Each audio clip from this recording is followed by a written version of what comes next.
So Chelsea win their last home game of 2023, making that, I think, is it about 8 or 9 wins at Stamford Bridge this year?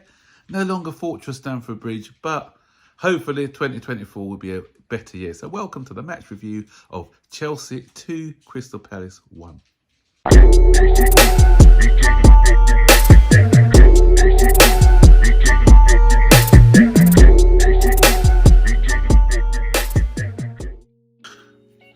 This was set up to be a draw or a Crystal Palace victory. Chelsea have won their last 11 matches in all competitions against Crystal Palace. And the form that Chelsea were in, I thought, you know what, if anything's going to break, this is going to be the day that is going to, we're going to come a cropper and either lose this or draw. But no, we actually won to make it 12 out of 12 now. So that's the positive.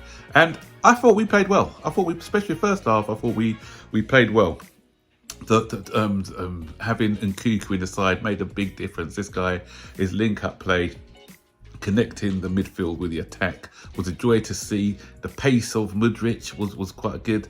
And so even Jackson for a little bit in that first half was okay. We were moving the ball quick, vertically. And Palace started the game strong and they had most of the possession. But from minute 5, I think, it was all Chelsea. And it was one of the much maligned players who scored the goal, a goal from Mudryk. Nice bit of play from Chelsea. And Gusto, who was by far the best player on the pitch today, excellent performance, man of the match performance. He played from the right hand side and he cut inside and he carried on his run to the left. Ball came back to him, a bit fortunate because there was a slip by the Crystal Palace defender.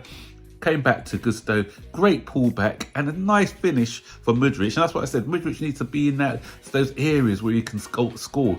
And he doesn't get into those areas too often. And today he did. Great finish, great striker's finish, instinct finish, first time, 1-0 Chelsea. And I thought, the way we were playing, we were going to run away with the game because we were so dominant in that first half. Another one this time, I think was it Nkunku who played the ball through to... was it Nkunku? I think it was Nkunku who played the ball through to Mudryk. And then Mudryk this time, he did the right thing in trying to lift it over the goalkeeper. So I wouldn't say it was a bad miss. Henderson, great save by Henderson. And then we had a situation with Jackson, cross shot, but he was offside anyway to spare his blushes because he missed the target altogether. And then Nkunku had a chance where he kind of air shot. I think he clipped the Crystal Palace player. It wasn't a foul because I think it was more when he went to take the shot, his momentum going back hit the Crystal Palace player's leg and he just couldn't get his shot away. So once those chances went a begging, you thought, is it going to be one of those days again where Chelsea are dominant, creating a lot of things, not putting the ball in the back of the net, and it's coming back to haunt us. And then once again, story of our season, right on half time, Crystal Palace score a goal. Elise scores it, and this was poor defending throughout by Chelsea. Colwell's got to take the blame. And again, it's the manager playing him as a left back. He's thinking like a centre back. He's gone to attack the ball. I don't know why he's gone to attack the ball because Badiashile was there to clear it, and he left Elise on mark. Elise, what a player. It's a pity that we couldn't get this guy. This guy showed his class today. Great first touch and finish. And he was a constant threat throughout the game. Obviously, just come back from injury, so he's still getting back to match fitness. But if we can get this guy at the end of the season, I think I'd love to see him in a blue shirt. He's a ex-Chelsea Academy player as well. And he showed today what he's about. And he can add quality to our team if he comes in. So second half, it was one of them ones where I thought, they just Palace just equalised. Confidence, how is it going to affect the players' confidence? And we didn't really show a lot in that second half like we did in the first. We weren't as dominant in that second half. And then once again, Pochettino going and making bizarre substitutions. He's taken off Levi Colwill, okay, fair enough. And he's taken off Maatsen, who wasn't great, I'll say, in that midfield area. And I'd have started Madueke.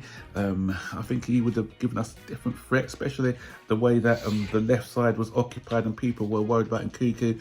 A switch play over to Madueke, he'd have had joy on that side, because Palace were playing a bit higher in that first half, and we'd have got a lot of space to run into in that area.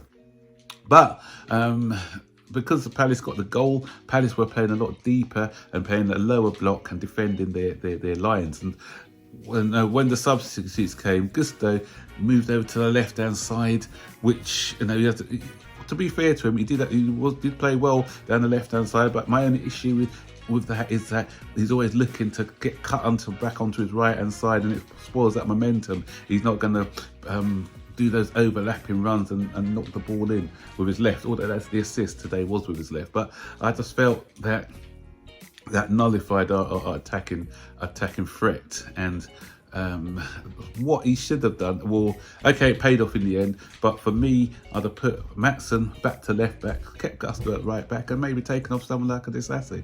So I don't know what his thinking behind that was. We got to see Lavia, and I thought Lavia came on. He's a couple of misplaced passes, but in the main, he was calm, composed, and he looked pretty good. So good signs that he's back in the side as well. And but it was all about, the last few minutes was all about Jackson. I'm sorry, Miss Jackson. Yeah, Miss Jackson. He's missed again. So, clear through. Come on, he's got to do better. He doesn't even hit the target. And then he got a bit of misfortune in that he did score, but his knee was offside, so he didn't time his run. So a bit unlucky. And he's the crowd are on his back at the moment, but I can see the frustration of the fans, especially when we need goals and our main striker isn't getting them. But Madueke, plaudits to him when he came on. I loved his attitude. I loved the way he always showed for his ball. I loved his upper strength, body strength. He was direct, running at the Palace players. Then he got his rewards with that penalty. But my thing is, why didn't that referee, Salisbury, whatever his name is, why didn't he see that from the beginning? He didn't give the penalty. I think, are they too reliant on VAR at the moment? Because that's as clear as penalty as you can see. Eze has gone across the player, and the referee had the perfect view to see it. So why he didn't give the penalty is beyond me. So luckily VAR intervened, he saw it, and it was an easy decision to make. And fair play again to Madueke, because there was that long wait in between, showed a lot of composure in the way that he took that penalty, and then 2-1. But we had a scare at the end. Palace, Elise had another chance to score, but the goalkeeper I thought did decent today, especially with the ball at his feet. He made a few decent saves, and he kept that one out. And then we got the 3 points. So we go to Luton just at the end of the year to end our year, and I'm just hoping in a hard place to go, hopefully we can go and get that victory. Because now when you're looking at the table, we're only 4 points off of Newcastle. I know Newcastle aren't having the best of it. 5 points off of West Ham, 6 points behind Manchester United. We're 11 points off of the team who are Tottenham, I think, in fourth. If only we could have won that game against Wolves, we'd have been only 8 points off fourth.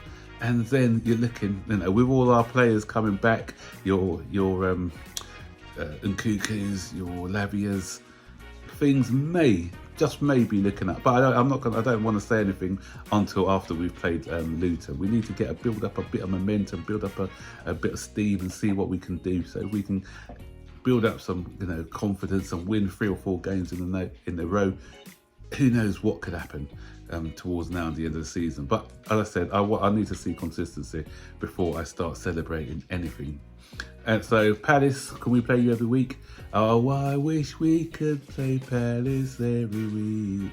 It's a bit of Christmas cheer for you, because they're the only team that we seem to be able to beat without any issues. So guys, what do you think? Happy with the result? Still a bit concerned about some things? Stick your comments in the section below, and I'll see you guys on the next video. So take care for now. Bye bye.